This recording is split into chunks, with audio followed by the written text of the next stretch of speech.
Halo teman-teman, selamat datang pada video kali ini. Pada kesempatan ini, saya akan menjelaskan mengenai pemanfaatan dan pemahaman konsep dasar kimia dalam ilmu teknik. Yang pertama, apa itu kimia?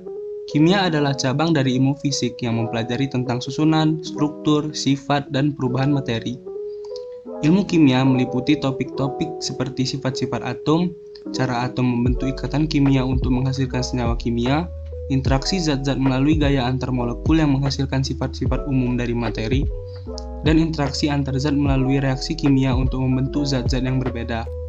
Kimia kadang disebut juga sebagai ilmu pengetahuan pusat karena menjembatani ilmu-ilmu pengetahuan alam, termasuk fisika dan biologi. Selain itu, ilmu kimia sebenarnya berperan sangat besar dalam kehidupan kita sehari-hari. Oksigen yang kita hirup, bahan bakar kendaraan kita, proses membuat makanan kita merupakan contoh kecil yang sebenarnya sangat berkaitan dengan ilmu kimia. Lalu, apa itu teknik mesin? Teknik merupakan bidang yang mengkombinasikan ilmu dan teknologi untuk menyelesaikan suatu permasalahan.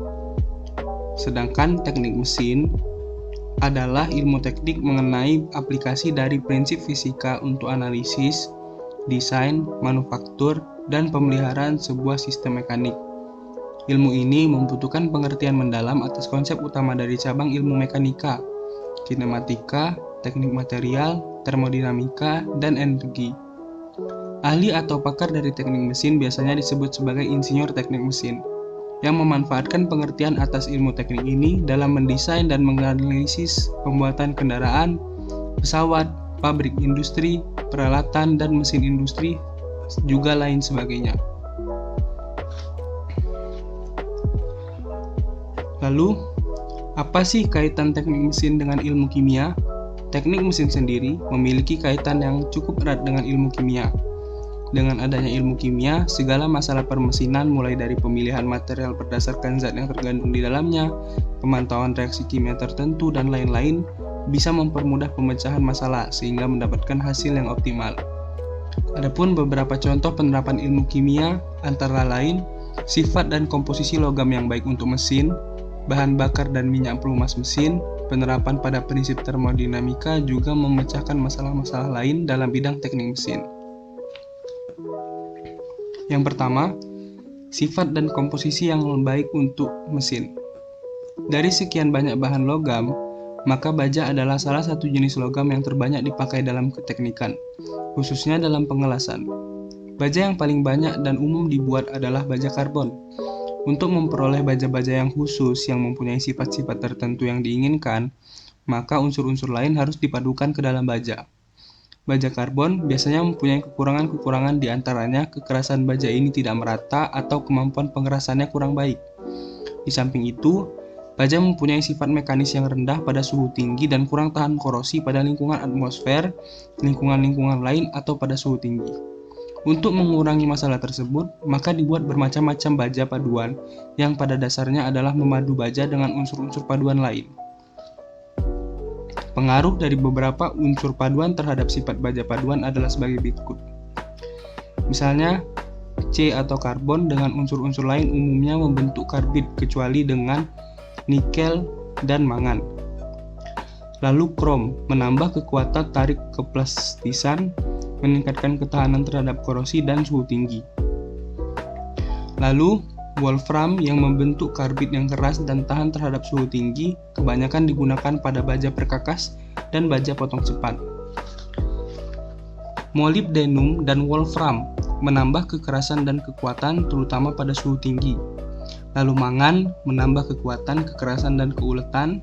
Silikon menambah kekuatan dan elastisitas, ketahanan terhadap asam pada suhu tinggi, dan memperbaiki ketahanan listrik. Nikel meningkatkan sifat mekanis dan mampu mengurangi sifat magnet, tahan asam, dan menurunkan koefisien muai. Lalu, bahan bakar dan minyak pelumas mesin. Oli atau minyak pelumas bekerja melumasi bagian-bagian mesin, khususnya bagian yang bergerak dengan tujuan mengurangi gesekan pada permukaan, membersihkan mesin, mencegah korosi, untuk pengecekan, dan sebagai pendingin. Untuk mencapai tujuan tersebut, minyak pelumas tidak dapat bekerja dengan sempurna oleh karenanya dilakukan penambahan aditif sehingga minyak pelumas bekerja lebih baik. Selain itu, permasalahan penggunaan bahan bakar fosil yang harus dikurangi juga berkaitan dengan ilmu kimia, karena pengembang teknologi tersebut harus mempelajari bagaimana suatu zat lain dapat menggantikan bahan bakar tersebut, namun kerja alat atau mesin tetap efisien atau bahkan bisa menjadi lebih baik daripada sebelumnya. Lalu, penerapan pada prinsip termodinamika. Yang pertama, motor bensin yang digunakan untuk kendaraan bermotor bekerja berdasarkan siklus Otto, di mana mesin mengubah energi kimia yang ada pada bahan bakar menjadi energi panas, dan kemudian diubah lagi menjadi energi gerak yang akan menggerakkan roda mobil. Lalu, motor diesel yang biasanya digunakan untuk penggerak kendaraan bekerja berdasarkan siklus diesel, di mana energi kimia berubah menjadi energi mekanis. Lalu ada mesin jet pada pesawat terbang adalah sebuah turbin gas yang bekerja pada siklus Brayton. Ada pula PLTU atau pembangkit listrik tenaga uap bekerja berdasarkan siklus Rankine. Lalu pendingin udara atau AC yang kita gunakan sehari-hari untuk menyejukkan ruangan kerja atau rumah berdasarkan siklus reverse Rankine. Prinsip termodinamika selain digunakan untuk mesin-mesin penggerak dan mesin pendingin juga digunakan dalam proses produksi industri. Misalnya proses pencairan gas, proses pendinginan, proses pemanasan, proses penyulingan, dan sebagainya.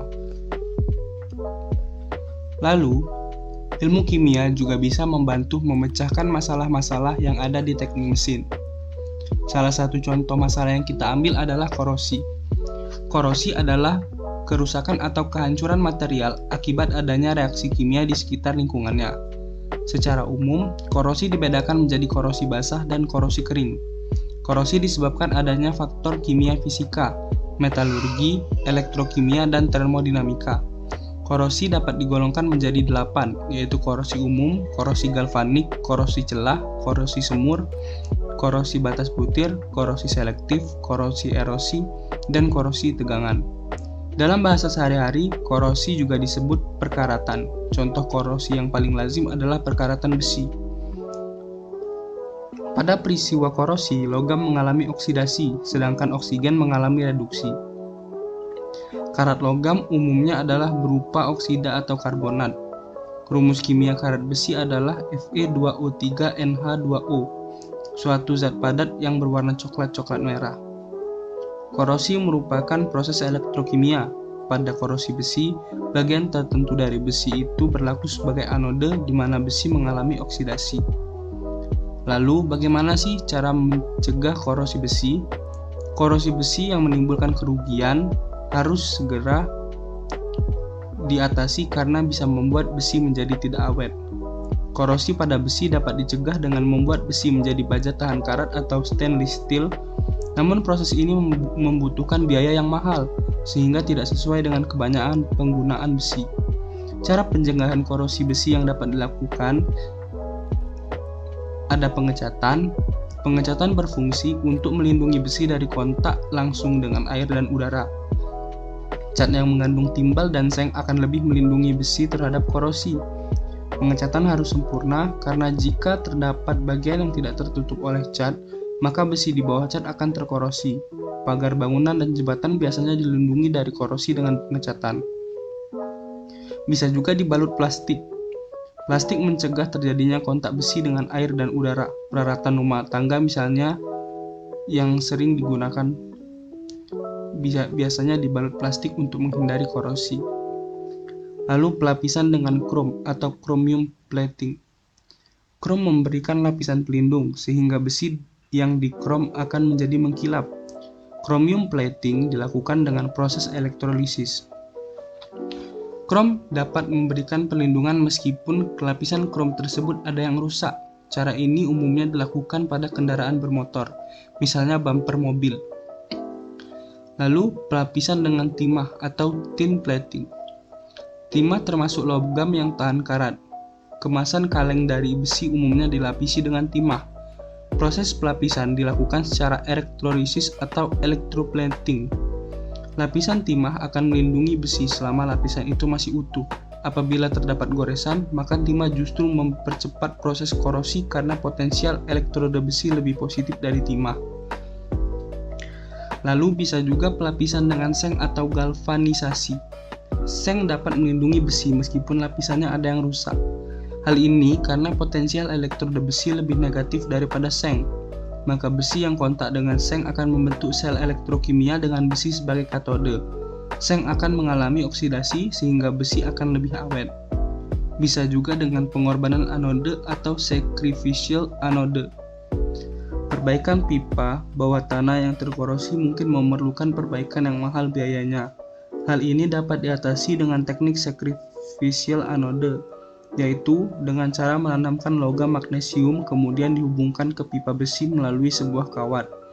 Logam magnesium itu akan berkarat, sedangkan besi tidak, karena magnesium merupakan logam yang aktif. Lalu, untuk menambah pengetahuan kita, sudah disiapkan 2 soal dan pembahasan. Soal yang pertama adalah apa itu teknologi biogas yang sangat berpengaruh di dalam sektor di ternak pedesaan, dan zat kimia apa yang digunakan untuk mengawetkan makanan-makanan yang masih diperbolehkan di Indonesia. Pembahasannya, jawaban soal pertama adalah teknologi biogas adalah ternak-ternak di pedesaan dapat menimbulkan masalah lingkungan karena kotorannya yang berserakan dapat menimbulkan bau yang tidak enak. Kotoran ternak juga merusak pemandangan di desa, bahkan dapat menjadi sumber penularan penyakit. Dengan teknologi biogas, permasalahan tersebut dapat diatasi, di mana kotoran hewan tersebut diolah sehingga bermanfaat bagi manusia. Pembuatan biogas menggunakan bahan baku kotoran hewan atau ternak yang dibubur halus menjadi butiran kecil dan dicampur air. Hasil teknologi biogas tersebut dapat digunakan sebagai sumber energi, misalnya untuk lampu penerangan maupun untuk memasak. Zat kimia untuk mengawetkan makanan yang masih diperbolehkan di Indonesia adalah sebagai berikut: kalsium benzoat, asam benzoat, sulfur dioksida, kalium nitrit, kalsium propinat, kalsium metasulfat, dan asam karbonat. Baiklah, mungkin itu saja video dari kami pada kesempatan kali ini. Terima kasih bagi yang sudah menonton. Semoga videonya bermanfaat.